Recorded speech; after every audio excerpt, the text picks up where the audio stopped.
ওদালগুৰিত নিৰ্বাচনৰ ৰণদংকা বজালে বিজেপিয়ে। মুখ্যমন্ত্ৰী হিমন্ত বিশ্ব শৰ্মাৰ ৰাজ্যিক সমিতিৰ সভাপতি দিলীপ শইকীয়াই কাৰ্যকৰ্তা সন্মিলনত অংশগ্ৰহণ কৰে। ওদালগুৰিত 10টা পৰিষদীয় সমষ্টিৰ 831 বুথ সমিতিৰ প্ৰায় 10,000 লোকৰ দিলীপ শইকীয়া বিকশিত বিটিআৰ প্ৰগতিশীল বিটিআৰ শ্লোগানেৰে। এবাৰ বিটিআৰ বৃহৎ সফলতা হ'ব, মুখ্যমন্ত্ৰী আগতীয়াকৈ অভিনন্দন জনালে মুখ্যমন্ত্ৰীয়ে। বিটিআৰ 10 আগষ্টৰ পৰা প্ৰতিটো পৰিষদীয় সমষ্টিত মুখ্যমন্ত্ৰীয়ে বিজয় সংকল্প যাত্ৰা কৰিব। আনুষ্ঠানিকভাৱে ঘোষণা কৰিলে বিটিআৰ নিৰ্বাচন খেলাৰ কথা মুখ্যমন্ত্ৰীয়ে। বিটিআৰ ৰক্ষা, সুৰক্ষা আৰু উন্নয়নৰ বাবে নিৰ্বাচন খেলিব। 1.5 লাখ মহিলাই উদ্যমিতা আঁচনি লাভ কৰিব। খিলঞ্জীয়া লোকে মাটি অধিক পাব লাগিব। কংগ্ৰেছক বাদ দি কোনো দলৰ লগত শত্ৰুতা নাই। বিটিআৰ বিকাশ বাবে নিৰ্বাচন খেলিব বিজেপিয়ে। বিটিআৰ পৰিচালনাৰ বাবে যোগ্যজনক কৰিব লাগিব বিজেপিয়ে। বিটিআৰ কোনো লোকে দ্বিতীয় শ্ৰেণীৰ নাগৰিক হিচাপে বসবাস কৰিব নালাগিব। বিটিআৰত ভাল ফলাফল দেখুৱালে 2026 চনত তৃতীয়বাৰৰ বাবে ৰাজ্যত বিজেপি চৰকাৰ হ'ব। কংগ্ৰেছৰ দিনতেই বিটিআৰ শান্তি বিচৰা নাছিল। কংগ্ৰেছৰ ৰাজনীতি হৈছে হত্যাৰ হিংসাৰ ৰাজনীতি। কংগ্ৰেছে বিটিআৰত ভাল ৰসগোল্লা খাব পাৰিব। য'তে কাৰ্যকৰ্তাই বিচাৰিব তাতেই বিটিআৰত নিৰ্বাচন খেলিব। বিটিআৰত অৰুণোদয় আঁচনি বাছনি কৰা হ'ব মণ্ডল সমিতিৰ দায়িত্ব। হয়, বিটিআৰ অৰুণোদয় আঁচনি বাছনি কৰা মণ্ডল সমিতিক দায়িত্ব দিয়া হৈছে আৰু মুখ্যমন্ত্ৰীৰ প্ৰতিশ্ৰুতি 2 মাহতে দিব এইবাৰ বিটিআৰত চমৎকাৰ। ওদালগুৰিৰ পৰা নবীন চবৰৰ ৰিপৰ্ট, অৰুণোদয় অসম। মুখ্যমন্ত্ৰী ডাঙৰীয়াৰ প্ৰত্যক্ষ আশীৰ্বাদ আছে। মাননীয় বিজয় হাজৰিকা ডাঙৰীয়া অভিভাৱক মন্ত্ৰী হিচাপে পাইছো। এই বিটিআৰ নিৰ্বাচনৰো দায়িত্বপ্ৰাপ্ত মন্ত্ৰী আমাৰ সাধাৰণ সম্পাদক, প্ৰাক্তন সাংসদ, প্ৰাক্তন মন্ত্ৰী, প্ৰাক্তন বিধায়ক পল্লৱ লোচন দাস আজি আমাৰ সাধাৰণ সম্পাদক। তেখেতে আজি ওদালগুৰি জিলাৰ তত্ত্বাৱধায়ক সংগঠনৰ ফালৰ পৰা তত্ত্বাৱধায়কৰ দায়িত্ব লৈছে। আমাৰ এমএলএ সকল আহিছে, কাম কৰি আছে। এই 2 মাহ দিন ৰাত একাকাৰ কৰিব লাগিব। বিৰাট কৰিছে। কেৱল বিটিআৰ নহয়, অসমৰ আটাইতকৈ সৰুতকৈ সৰু জনগোষ্ঠীটোৰ উত্তৰণৰ হকে কোনোবা মুখ্যমন্ত্ৰীয়ে যদি চিন্তা কৰিছে, কাম কৰিছে, পৰিকল্পনা প্ৰস্তুত কৰিছে, সেই মুখ্যমন্ত্ৰী হৈছে ডক্টৰ হিমন্ত বিশ্ব শৰ্মা ডাঙৰীয়া। যুৱক যুৱতী, আই মাতৃ, জ্যেষ্ঠ নাগৰিক, কৃষক,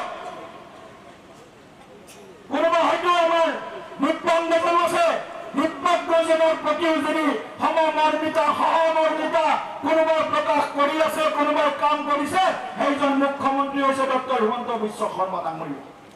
কেন্দ্ৰ চৰকাৰ, ৰাজ্য চৰকাৰ, বিটিআৰ চৰকাৰ আমাৰ। গতিকে 3খন চৰকাৰৰ জনকল্যাণমুখী কাৰ্যসূচীসমূহ আমাৰ কাৰ্যকৰ্তাসকলে অনাগত দিনত ৰাইজৰ মাজলৈ অধিক শক্তিশালীভাৱে আগবঢ়াই লৈ যাব লাগিব। दोनों हाथ मुट्ठी बांध करके विजय का संकल्प लीजिए। बोलिए सब भारत माता की। और जोर से आवाज पूरा बिटिआर में जाना चाहिए। बोले भारत माता की। वंदे এইটো বহুত ডাঙৰ চিন্তা নহয়। যোনে টিকট পাব তাকে জিকোৱাৰ চিন্তাটো প্ৰত্যেকজন কাৰ্যকৰ্তাৰ মন মগজুত আজিয়ে খুলি যাব লাগিব। সেইকাৰণে আমি সদায় কওঁ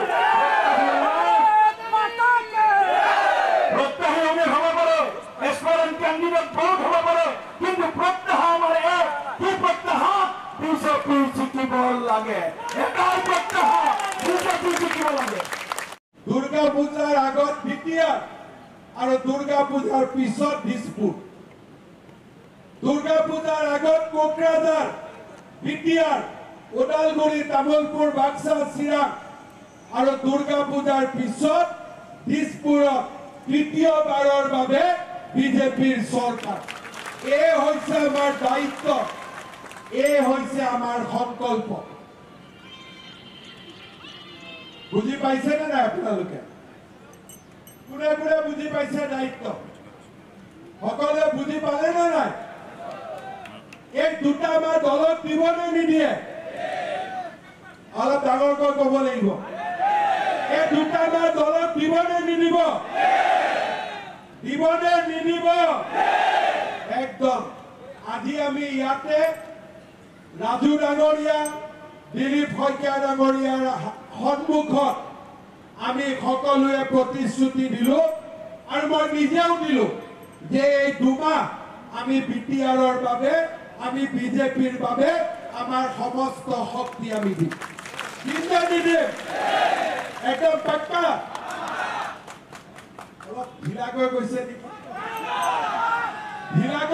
নেকি দিম নে নিদিম একদম মই এটাই বিশ্বাসত উভতি যাম যে এইবাৰ বিটিআৰৰ নিৰ্বাচনত বিজেপিয়ে চমৎকাৰ কৰিব বিজেপিয়ে দেখুৱাই দিব যে আমি এটা বিশাল ৰাজনৈতিক শক্তি পাৰিম নহয় এতিয়া মই দুটা কথা আৰু এবাৰ মই ৰিপিট কৰি দিছোঁ 21 জনীয়া কমিটি এই 21 জনীয়া কমিটিৰ নাম আৰু ফোন নম্বৰ মোক লাগিব সকলো বুথ সভাপতিয়ে এই দায়িত্ব পালন কৰিব আৰু প্ৰত্যেকটো বুথত যুৱ বাহিনী এটা আমি গঠন কৰিম এই দুইটা কাম আমি 15 আগষ্টৰ আগতে শেষ কৰিম পাৰিম নে নোৱাৰিম